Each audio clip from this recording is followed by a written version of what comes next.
Shalom Jemaat GBI Jerusalem, Alkitab suara hari ini terdapat dalam Daniel pasal 4-6. Daniel pasal 4. Dari Raja Nabukadnezar kepada orang-orang dari segala bangsa, suku bangsa dan bahasa yang diam di seluruh bumi, bertambah-tambahlah kiranya kesejahteraanmu. Aku berkenan memaklumkan tanda-tanda dan mujizat-mujizat yang telah dilakukan Allah yang Maha Tinggi kepadaku, betapa besarnya tanda-tandanya dan betapa hebatnya mujizat-mujizatnya. Kerajaannya adalah kerajaan yang kekal dan pemerintahannya turun-temurun. Aku Nabukadnezar diam dalam rumahku dengan tenang dan hidup dengan tenang dalam istanaku. Lalu aku mendapat mimpi yang mengejutkan aku, dan hayalanku di tempat tidurku, serta penglihatan-penglihatan yang kulihat menggelisahkan aku. Maka aku mengeluarkan titah bahwa semua orang bijaksana di Babel harus dibawa menghadap aku, supaya mereka memberitahukan kepadaku makna mimpi itu. Kemudian orang-orang berilmu, ahli jampi, para kasdim dan ahli nujum datang menghadap, dan aku menceritakan kepada mereka mimpi itu, tetapi mereka tidak dapat memberitahukan maknanya kepadaku.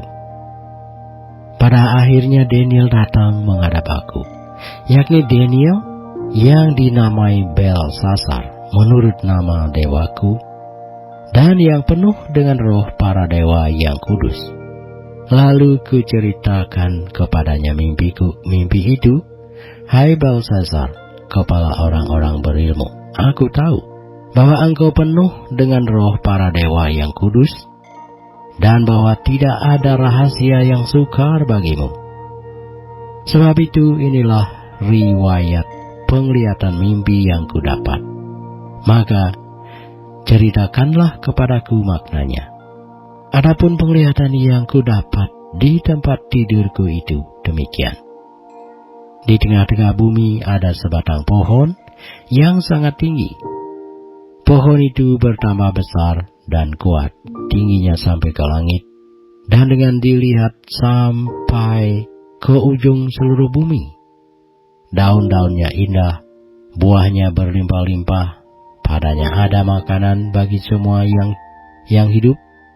Di bawahnya binatang-binatang di padang mencari tempat bernaung, dan di dahan-dahannya bersarang burung-burung di udara, dan segala makhluk mendapat makanan daripadanya. Kemudian dalam penglihatan yang kudapat di tempat tidurku itu, tampak seorang penjaga, seorang kudus turun dari langit. Ia berseru dengan nyaring, demikian katanya, tebanglah pohon itu dan potonglah dahan-dahannya, gugurkanlah daun-daunnya dan hamburkanlah buah-buahnya. Biarlah binatang-binatang lari dari bawahnya dan burung-burung dari dahan-dahannya, tetapi biarkanlah tunggulnya tinggal di dalam tanah, terikat dengan rantai dari besi dan tembaga, di rumput muda di padang. Biarlah ia dibasahi dengan embun dari langit, dan bersama-sama dengan binatang-binatang mendapat bagiannya dari rumput di bumi. Biarlah hati manusianya berubah dan diberikan kepadanya hati binatang. Demikianlah berlaku atasnya sampai 7 masa berlalu. Titah ini adalah menurut putusan para penjaga, dan hal ini menurut perkataan orang-orang kudus, supaya orang-orang yang hidup tahu bahwa Yang Maha Tinggi berkuasa atas kerajaan manusia, dan memberikannya kepada siapa yang dikehendakinya, bahkan orang yang paling kecil sekalipun dapat diangkatnya untuk kedudukan itu. Itulah mimpi yang telah kudapat. Aku Raja Nabukadnezar. Sekarang engkau Belsasar, katakanlah kepadaku maknanya. Sebab semua orang bijaksana dari kerajaanku tidak dapat memberitahukan maknanya kepadaku.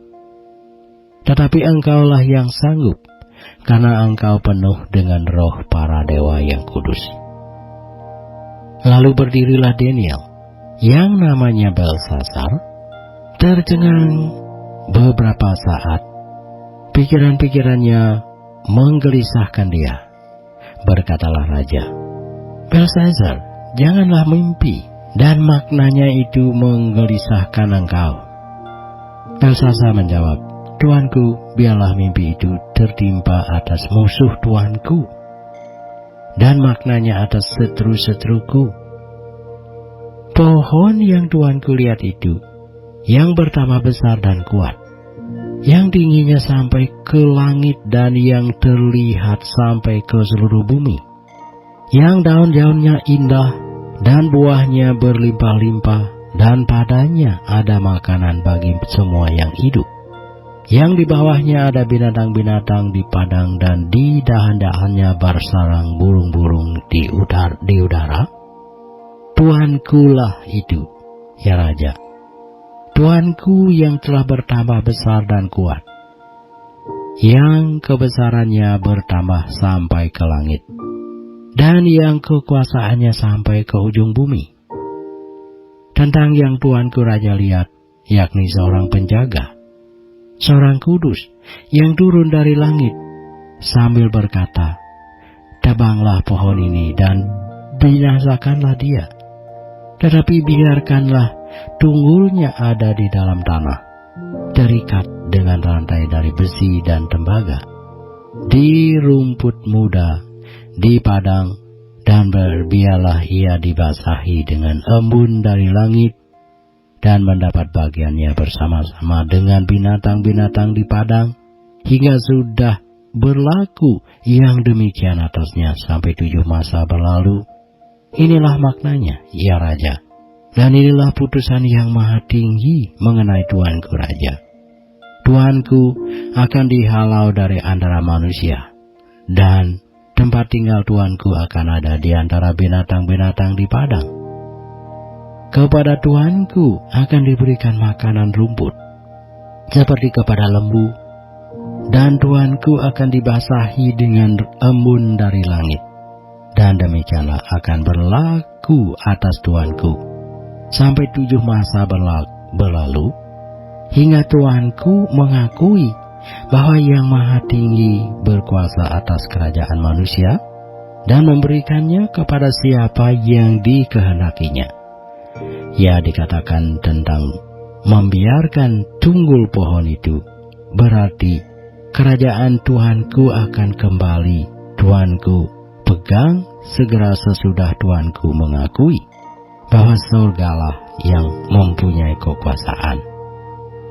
Jadi ya Raja, biarlah nasihatku berkenan pada hati Tuanku. Lepaskanlah diri Tuanku daripada dosa dengan melakukan keadilan, dan daripada kesalahan dengan menunjukkan belas kasihan terhadap orang yang tertindas. Dengan demikian, kebahagiaan Tuanku akan dilanjutkan. Semuanya itu terjadi atas Raja Nabukadnezar, sebab setelah lewat 12 bulan, ketika ia sedang berjalan-jalan di atas istana Raja di Babel, berkatalah Raja, bukankah ini Babel yang besar itu, yang dengan kekuatan kuasaku dan untuk kemuliaan kebesaranku telah kubangun menjadi kota kerajaan?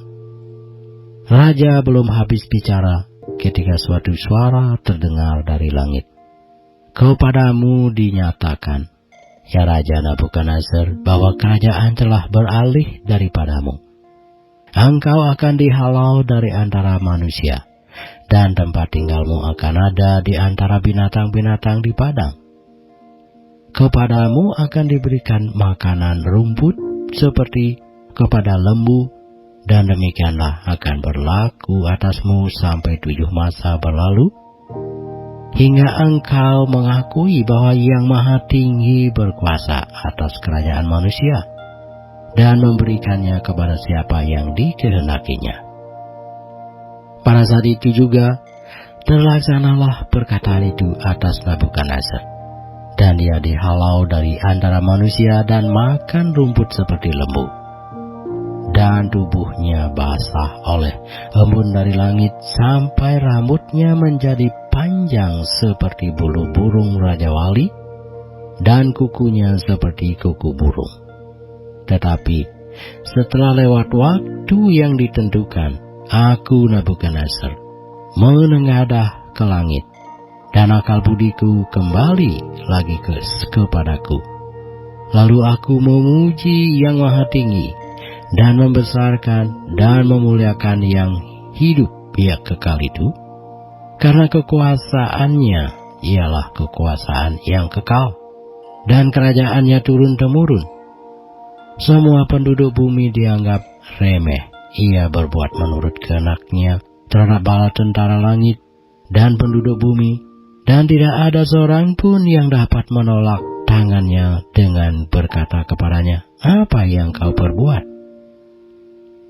Pada waktu akal budiku kembali kepadaku, kembalilah juga kepadaku kebesaran dan kemuliaanku untuk kemakmuran kerajaanku. Para menteriku dan para pembesarku menjemput aku lagi. Aku dikembalikan kepada kerajaanku, bahkan kemuliaan yang lebih besar dari dahulu diberikan kepadaku. Jadi sekarang aku, Nabukadnezar, memuji, meninggikan, dan memuliakan Raja Sorga, yang segala perbuatannya adalah benar, dan jalan-jalannya adalah adil, dan yang sanggup merendahkan mereka yang berlaku congkak. Daniel pasal 5. Raja Belshazzar mengadakan perjamuan yang besar untuk para pembesarnya, 1.000 orang jumlahnya, dan di hadapan 1.000 orang itu ia minum-minum anggur dalam kemabukan anggur. Belshazzar menitahkan orang membawa perkakas dari emas dan perak yang telah diambil oleh Nabukadnezar ayahnya dari dalam bait suci di Yerusalem, supaya raja dan para pembesarnya, para istri dan para gundik mereka minum dari perkakas itu. Kemudian dibawalah perkakas dari emas dan perak itu yang diambil dari dalam bait suci rumah Allah di Yerusalem. Lalu raja dan para pembesarnya, para istri dan para gundik mereka minum dari perkakas itu. Mereka minum anggur dan memuji-muji dewa-dewa dari emas dan perak, lembaga besi, kayu, dan batu. Pada waktu itu juga tampaklah jari-jari tangan manusia menulis pada kapur dinding istana raja di depan kaki Dian, dan raja melihat punggung tangan yang sedang menulis itu. Lalu raja menjadi pucat, dan pikiran-pikirannya menggelisahkan dia. Sendi-sendi pangkal pahanya menjadi lemas dan mulutnya berantukan. Kemudian berserulah raja dengan keras supaya para ahli jampi, para kasdim, dan para ahli nujum dibawa menghadap. Berkatalah raja kepada para orang bijaksana di Babel itu, "Setiap orang yang dapat membawa tulisan ini dan dapat memberitahukan maknanya kepadaku, kepadanya akan dikenakan pakaian dari kain ungu, dan lehernya akan dikalungkan rantai emas, dan di dalam kerajaanku ia akan mempunyai kekuasaan sebagai orang ketiga." Tetapi semua orang bijaksana dari raja yang telah datang menghadap tidak sanggup membaca tulisan itu, dan tidak sanggup memberitahukan maknanya kepada raja. Sesudah itu sangatlah cemas hati Raja Belshazzar, dan ia menjadi pucat. Juga para pembesarnya terperanjat. Karena perkataan raja dan para pembesarnya itu, masuklah permaisuri ke dalam ruang perjamuan. Berkatalah, ya raja, kekalah hidup tuanku. Janganlah pikiran-pikiran tuanku menggelisahkan tuanku, dan janganlah menjadi pucat. Sebab dalam kerajaan tuanku ada seorang yang penuh dengan roh para dewa yang kudus. Dalam zaman ayah tuanku ada terdapat pada orang itu kecerahan, akal budi dan hikmat yang seperti hikmat para dewa. Ia telah diangkat oleh Raja Nabukadnezar, ayah tuanku, menjadi kepala orang-orang berilmu, para ahli jampi, para kasdim, dan para ahli nujum. Karena pada orang itu terdapat roh yang luar biasa, dan pengetahuan dan akal budi, sehingga dapat menerangkan mimpi, menyingkapkan hal-hal yang tersembunyi, dan menguraikan kekusutan, yakni pada Daniel yang dinamai Belshazzar oleh raja. Baiklah, sekarang Daniel dipanggil dan ia akan memberitahukan maknanya. Lalu dibawalah Daniel menghadap raja. Bertanyalah raja kepada Daniel, "Engkaukah Daniel itu, salah seorang buangan yang telah diangkut oleh raja ayahku dari tanah Yehuda? Telah kudengar tentang engkau, bahwa engkau penuh dengan roh para dewa, dan bahwa padamu terdapat kecerahan, akal budi, dan hikmat yang luar biasa. Kepadaku telah dibawa orang-orang bijaksana, para ahli jampi, sebab mereka membaca tulisan ini dan memberitahukan maknanya kepadaku. Tetapi mereka tidak sanggup mengatakan makna perkataan itu. Tetapi telah kudengar tentang engkau, bahwa engkau dapat memberikan makna dan dapat menguraikan kekusutan. Oleh sebab itu, jika engkau dapat membaca tulisan itu dan dapat memberitahukan maknanya kepadaku, maka kepadamu akan dikenakan pakaian dari kain lungu, dan pada lehermu akan dikalungkan perantai emas, dan dalam kerajaan ini engkau akan mempunyai kekuasaan sebagai orang ketiga." Kemudian Daniel menjawab raja, "Tahanlah hadiah tuanku. Berikanlah pemberian tuanku kepada orang lain. Namun demikian, aku akan membaca tulisan itu bagi raja dan memberitahukan maknanya kepada tuanku. Ya tuanku raja, Allah yang Maha Tinggi telah memberikan kekuasaan sebagai raja, kebesaran, kemuliaan, dan keluhuran kepada Nabukadnezar ayah tuanku. Dan oleh karena kebesaran yang telah diberikannya kepadanya itu, maka takut dan gentarlah terhadap dia orang-orang dari segala bangsa, suku bangsa, dan bahasa. Dibunuhnya siapa yang dikenakinya, dan dibiarkannya hidup siapa yang dikenakinya. Ditinggikannya siapa yang dikenakinya, dan direndahkannya siapa yang dikenakinya. Tetapi ketika ia menjadi tinggi hati dan keras kepala, sehingga berlaku terlalu angkuh, maka ia dijatuhkan dari tahta kerajaannya, dan kemuliaannya diambil daripadanya. Ia dihalau dari antara manusia, dan hatinya menjadi sama seperti hati binatang, dan tempat tinggalnya ada di antara keledai hutan. Kepadanya diberikan makanan rumput seperti kepada lembu, dan tubuhnya basah oleh embun dari langit, sampai ia mengakui bahwa Allah yang Maha Tinggi berkuasa atas kerajaan manusia, dan mengangkat siapa yang dikehendakinya untuk kedudukan itu. Tetapi tuanku Belshazzar, anaknya, tidak merendahkan diri, walaupun tuanku mengetahui semuanya ini. Tuanku meninggikan diri terhadap yang berkuasa di surga. perkakas dari baitnya dibawa orang kepada tuanku. Lalu tuanku serta pembesar tuanku, para istri dan para gundik tuanku telah minum anggur dari perkakas itu. Tuanku telah memuji-muji dewa-dewa dari perak dan emas, dari tembaga, besi, kayu, dan batu, yang tidak dapat melihat atau mendengar atau mengetahui, dan tidak tuanku muliakan Allah yang menggenggam nafas tuanku dan menentukan segala jalan tuanku. Sebab itu ia menyuruh punggung tangan itu, dan dituliskanlah tulisan ini. Maka inilah tulisan yang tertulis itu: Mene, Mene, Tekel, Ufarsin.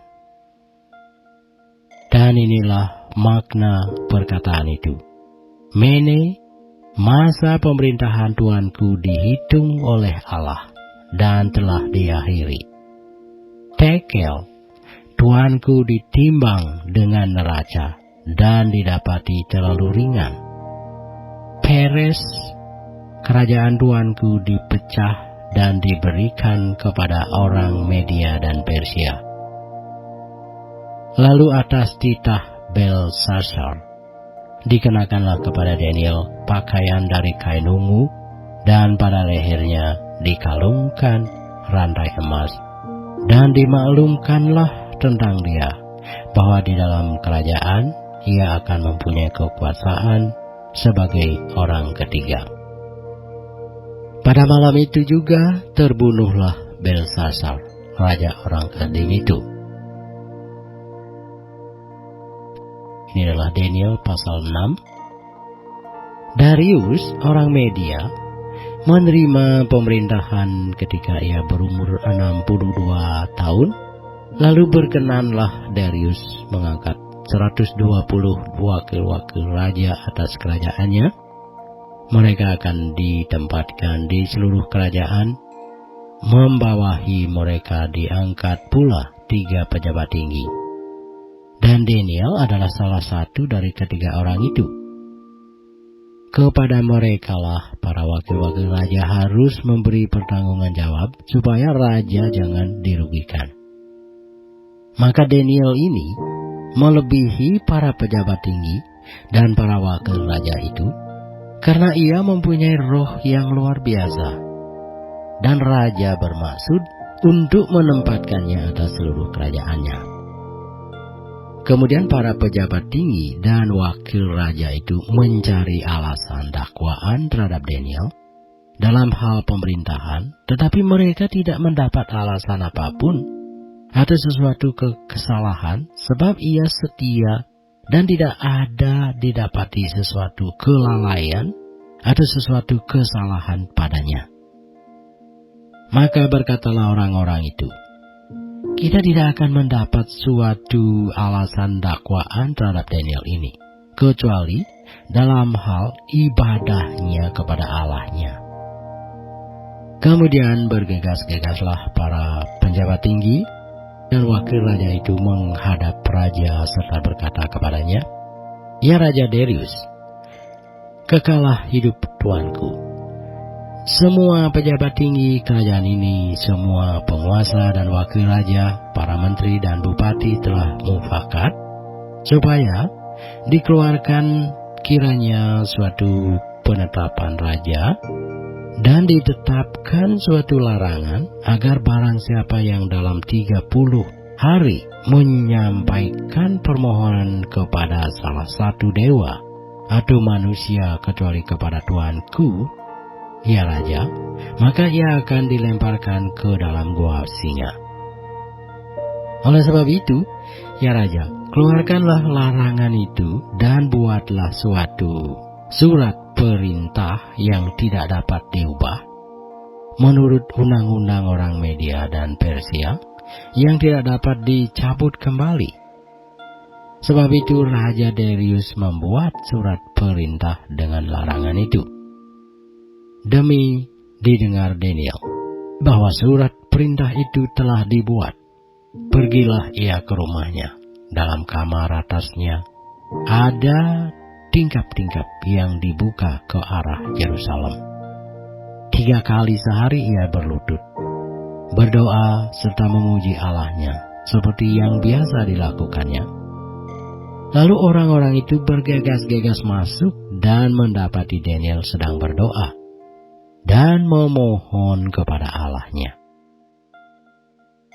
Kemudian mereka menghadap raja dan menanyakan kepadanya tentang larangan raja.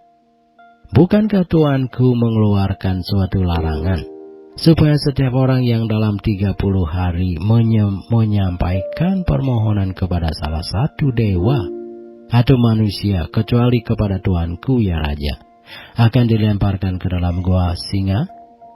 Jawab raja, perkara ini telah pasti menurut undang-undang orang Media dan Persia yang tidak dapat dicabut kembali. Lalu kata mereka kepada raja, Daniel, salah seorang buangan dari Yehuda, tidak mengindahkan tuanku ya raja, dan tidak mengindahkan larangan yang tuanku keluarkan. Tetapi 3 kali sehari ia mengucapkan doanya. Setelah raja mendengar hal itu, maka sangat sedihlah ia, dan ia mencari jalan untuk melepaskan Daniel. Bahkan sampai matahari masuk, ia masih berusaha untuk menolongnya. Lalu bergegas-gegaslah orang-orang itu menghadap raja serta berkata kepadanya, ketahuilah ya raja, bahwa menurut undang-undang orang Media dan Persia tidak ada larangan atau penetapan yang dikeluarkan raja yang dapat diubah. Sesudah itu raja memberi perintah, lalu diambillah Daniel dan dilemparkan ke dalam gua singa. Berbicaralah raja kepada Daniel, Allahmu yang kau sembah dengan tekun, dialah kiranya yang melepaskan engkau. Maka dibawalah sebuah batu dan diletakkan pada mulut gua itu. Lalu raja mencap itu dengan cincin metrainya dan dengan cincin metrai para pembesarnya, supaya dalam hal Daniel tidak dibuat perubahan apa-apa. Lalu pergilah raja ke istananya dan bergusarlah ia semalam-malaman itu. Ia tidak menyuruh datang penghibur-penghibur dan ia tidak dapat tidur. Pagi-pagi sekali ketika fajar menyingsing, bangunlah raja dan pergi dengan buru-buru ke gua singa. Dan ketika ia sampai dekat gua itu, berserulah ia kepada Daniel dengan suara yang sayu. Berkatalah ia kepada Daniel, Daniel, hamba Allah yang hidup, Allahmu yang kau sembah dengan tekun, telah sanggupkah ia melepaskan engkau dari singa-singa itu? Lalu kata Daniel kepada raja, ya raja, kekalah hidupmu. Allahku telah mengutus malaikatnya untuk mengatupkan mulut singa-singa itu, sehingga mereka tidak mengapa-ngapakan aku, karena ternyata aku tak bersalah di hadapannya. Tetapi juga terhadap tuanku ya raja, aku tidak melakukan kejahatan. Lalu sangat sukacitalah raja, dan ia memberi perintah supaya Daniel ditarik dari dalam gua itu. Maka ditariklah Daniel dari dalam gua itu, dan tidak terdapat luka apa-apa padanya, karena ia percaya kepada Allahnya. Raja memberi perintah, lalu diambillah orang-orang yang telah menuduh Daniel, dan mereka dilemparkan ke dalam gua singa, baik mereka maupun anak-anak dan istri-istri mereka. Belum lagi mereka sampai ke dasar gua itu, singa-singa itu telah menerkam mereka, bahkan meremukkan tulang-tulang mereka. Kemudian Raja Darius mengirim surat kepada orang-orang dari segala bangsa, suku bangsa dan bahasa yang mendiami seluruh bumi. Bunyinya, bertambah-tambahlah kiranya kesejahteraanmu. Bersama ini ku berikan perintah bahwa di seluruh kerajaan yang kukuasai, orang harus takut dan gentar kepada Allahnya Daniel. Sebab dialah Allah yang hidup, yang kekal untuk selama-lamanya. Pemerintahannya tidak akan binasa, dan kekuasaannya tidak akan berakhir. Dia melepaskan dan menolong, dan mengadakan tanda dan mujizat di langit dan di bumi. Dia yang telah melepaskan Daniel dari cengkeraman singa-singa. Dan Daniel ini mempunyai kedudukan tinggi pada zaman pemerintahan Darius dan pada zaman pemerintahan Koresi, orang Persia itu.